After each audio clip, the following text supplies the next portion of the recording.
Hello friends, మనం beautiful ఎస్టోనియాలో ఉన్నాం. Estonia ఎక్కడుందంటే ఫిన్లాండ్ కింద బాల్టిక్ సీని ఆనుకుని ఉంది. అందుకనే దీని ఒక బాల్టిక్ స్టేట్ అంటారు. ఆ బాల్టిక్ సీని ఆనుకుని ఒక 3-4 కంట్రీస్ ఉన్నాయి. లాట్వియా, లిథువేనియా, వీటిలన్నింటినీ కూడా బాల్టిక్ కంట్రీస్ అంటారు. ఎస్టోనియాలో మనం టాలిన్లో ఉన్నాం. టాలిన్ అంటే Estonia capital, biggest city, most modern city in Estonia also. దీని స్పెషాలిటీ ఏంటంటే నంబర్ 1 హిస్టరీ. హిస్టరీ అనేది అన్ని కంట్రీస్కి ఉంటుంది. దీనికి పాపం ఇంకొక యూనిక్ హిస్టరీ ఉంది. నంబర్ 2, యునెస్కో ప్రొటెక్ట్ చేసిన ఓల్డ్ టౌన్ అంటే మెడీవల్ టైమ్స్లో ఆ టైంలో బిల్డ్ చేసిన టౌన్, కాబుల్ స్టోన్స్తో ఉన్న స్ట్రీట్స్ అవన్నీను. Number 3, modern day Tallinn. ఇవాళ టాలిన్ ఎట్లా ఉంది అని. ఈ 3 రీజన్స్ వల్ల టాలిన్ చాలా పాపులర్. హిస్టరీ మాటకు వస్తే ఫస్ట్ నుంచి ఏదో ఒక కంట్రీ రూల్ చేస్తూనే ఉంది. ఫస్ట్లో డెన్మార్క్ బాగా రూల్ చేసింది వీళ్ళని.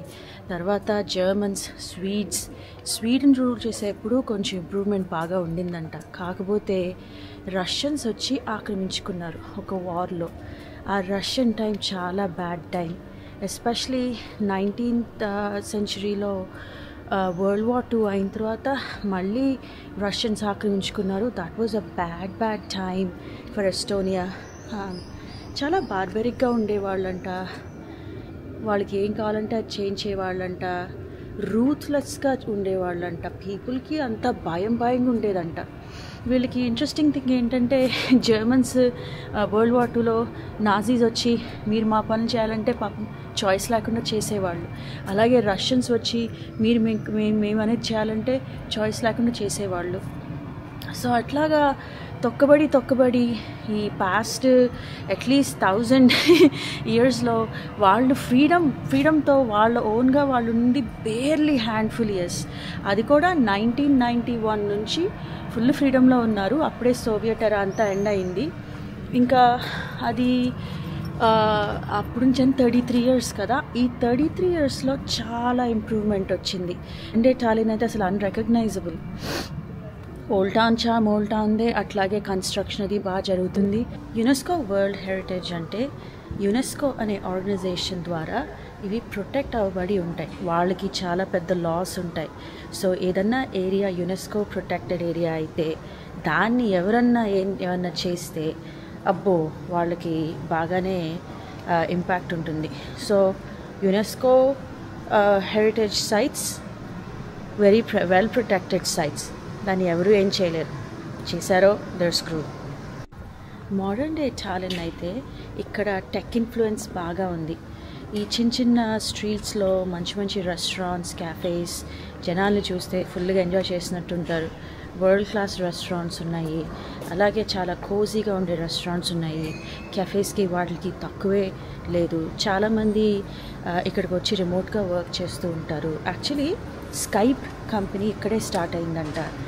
ఇంకొకటి వీళ్ళు ఈ రెసిడెన్సీ బాగా ఇస్తారు. సో అందుకని ఎన్నో కంపెనీస్ కూడా కొంచెం షిఫ్ట్ అవుతున్నాయి. So modern day Tallinn 1991 Soviet era నుంచి వచ్చేసిన తర్వాత అసలు కంపారిజనే లేదు.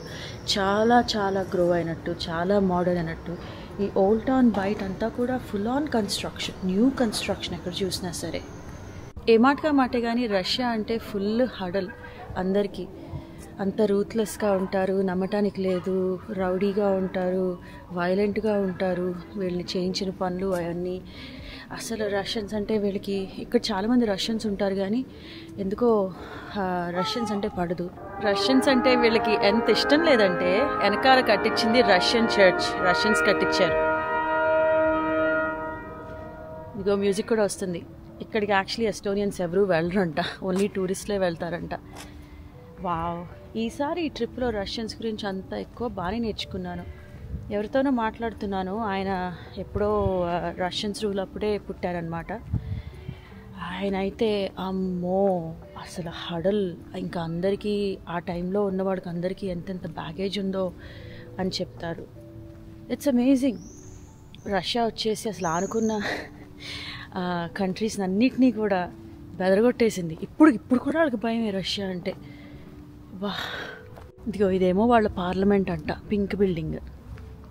ఇక్కడ ఇంకొక స్పెషాలిటీ ఏంటంటే సమ్మర్ టైంలో సన్ అసలు ఎక్కువ సెట్ కాదు. ఇప్పుడు నైట్ 10:45 అయింది, అయినా సరే ఇంత లైట్ ఉంది. పొద్దున్నే 5:30కి అసలు ఫుల్గా సన్ వచ్చేస్తుంది. అది ఈ పార్ట్ ఆఫ్ ద వరల్డ్లో అట్లాగే ఉంటుంది. అఫ్ కోర్స్ వింటర్ టైంలో కొంచెం లైట్ కూడా తక్కువ ఉంటుంది, కానీ సమ్మర్ టైంలో వస్తే అసలు లైటే కిందకి వెళ్దే. అది మాత్రం బాగుంది. ఎక్కడొస్తుంది నిద్ర ఇంకా. ఈ old world new world contrast అయితే ఇంత ఎక్కడా చూడలా. ఈ ఓల్డ్ టౌన్ నుంచి బయటకు వెళ్తే ఈ కన్స్ట్రక్షన్ ఇది అంతా టెక్ మోడర్నైజేషన్ అంతా కూడా ఏమనిపిస్తుందంటే అంత పాస్ట్ని వదిలించుకుని వీళ్ళు ఇంకా ముందుకి వెళ్ళాలనే డిటర్మినేషన్ ఎక్కువ ఉందన్నమాట. అది కనిపిస్తుంది నాకు. అంత హారిబుల్ పాస్ట్ నుంచి అంత వాళ్ళ ఓన్గా డెసిషన్ తీసుకోలేని పాస్ట్ ఎప్పుడు కూడా అక్కడి నుంచి ఇంక ఇది చాలు మనకి, మనం ఇంకా ముందుకెళ్ళాలి బాగా అన్నట్టు చాలా మోడర్న్ అయిపోతూ ఉంది, చాలా అడ్వాన్స్ అయిపోతూ ఉంది. అట్లా ఉంది. ఇదిగో ఇదొక ఫోర్ట్. వామ్మో, నైట్ 10:30 అయింది కదా, ఎవరూ లేరు. ఇక్కడికి నడుచుకుంటూ వచ్చాను. ఏంటిది? ఈ వెనకాల దాన్ని చూస్తే ఎంత స్కేరీగా ఉందో. ఓ మై గాడ్, గుండె బాదుకుని చస్తాడు అడన్నా. ఎంత ఎంటీగా ఇట్లా ఉండి. ఓ వా, అమ్మో అక్కడ పైన కూడా ఒకటి ఉంది. అయ్యా బాబోయ్. అఫ్కోర్స్ వీళ్ళందరూ ఈ పెద్ద మీనింగ్ ఉంది దీనికి. ఈ ఫోర్ట్ని నైట్స్ ప్రొటెక్ట్ చేస్తూ ఉంటారని సంథింగ్ లైక్ దట్ ఏదో మీనింగ్ ఉంటుంది. వీళ్ళు గోస్ట్లేమి కాదు, అందుకే నమస్కారం పెడుతున్నారు. బట్ హోలీ క్రాప్, ఇది చూస్తే తెలియకుండా వచ్చి ఇంత చూస్తే గుండాయి వస్తారు బాబోయ్. కాకపోతే ఒకటి చెప్తాను, ఇక్కడ వన్ డే అయిపోయిన తర్వాత చూడటానికి పెద్ద ఉండవు. అందుకనే అటు ఇటు డే ట్రిప్స్ తీసుకోవడమో చుట్టుపక్కల టౌన్కి వెళ్తామో చేయాలి. Course restaurant and bar scene అయితే సూపర్గా ఉంది. చూస్తూ ఉంటే ఆ ప్లేస్లో అంతా వాటి పక్కన నడిసి లోపల చూస్తూ ఉంటే చాలా ఇన్వెస్ట్మెంట్ చేశారు ఇక్కడ. వెరీ ఫ్యాన్సీ ప్లేసెస్ లాగానే ఉంటాయి. ఇప్పుడు ఇంకా మనం మోడర్న్ పార్ట్ ఆఫ్ టాలిన్కి వచ్చేసాం. ఇక్కడ ఇంకొక ఇదేంటంటే రష్యన్స్ ఎందుకు వస్తుంది నాకు, స్వీడిష్ బాగా ఇన్వెస్ట్ చేశారంట. ఇంకా ఫిన్లాండ్ పీపుల్ కూడా బాగా ఇన్వెస్ట్ చేశారంట. మొత్తానికి టాలిన్లో స్కాండినేవియన్ కంట్రీస్ బాగా ఇన్వెస్ట్ చేసినాయి. అందుకనే ఇంకా ఫుల్ ఆన్ ఇంప్రూవ్మెంట్, ఇంప్రెసివ్గా. ఇంకొకటి ఒకటే కన్స్ట్రక్షన్ ఉంది, కొత్త buildings, roads, full on construction దాటి వెళ్తే. అట్లా చెప్పాలంటే టాలిన్ క్యూట్ లిటిల్ టౌన్. ఇక్కడ చూడటానికి కూడా ఉన్నాయి. టాలిన్కి వస్తే ఫిన్లాండ్కి డే ట్రిప్ వెళ్ళొచ్చు, హెల్సింకీకి, తర్వాత ఇక్కడి నుంచి లాట్వియా, లిథువేనియాకి వెళ్ళొచ్చు. నా బుక్స్లో Tallinn is definitely worth a visit. కాకపోతే అదర్ పార్ట్స్ ఆఫ్ యూరోప్ చూసిన తర్వాత ఇక్కడికి వస్తే దీని అప్రిసియేషన్ డిఫరెంట్గా ఉంటుంది, దీని అండర్స్టాండింగ్ అది డిఫరెంట్గా ఉంటుంది. నేను నా టైంని బాగా ఎంజాయ్ చేశాను. Hope you enjoy this video. మళ్ళీ రండి. సంధ్యాతో సంతోషం.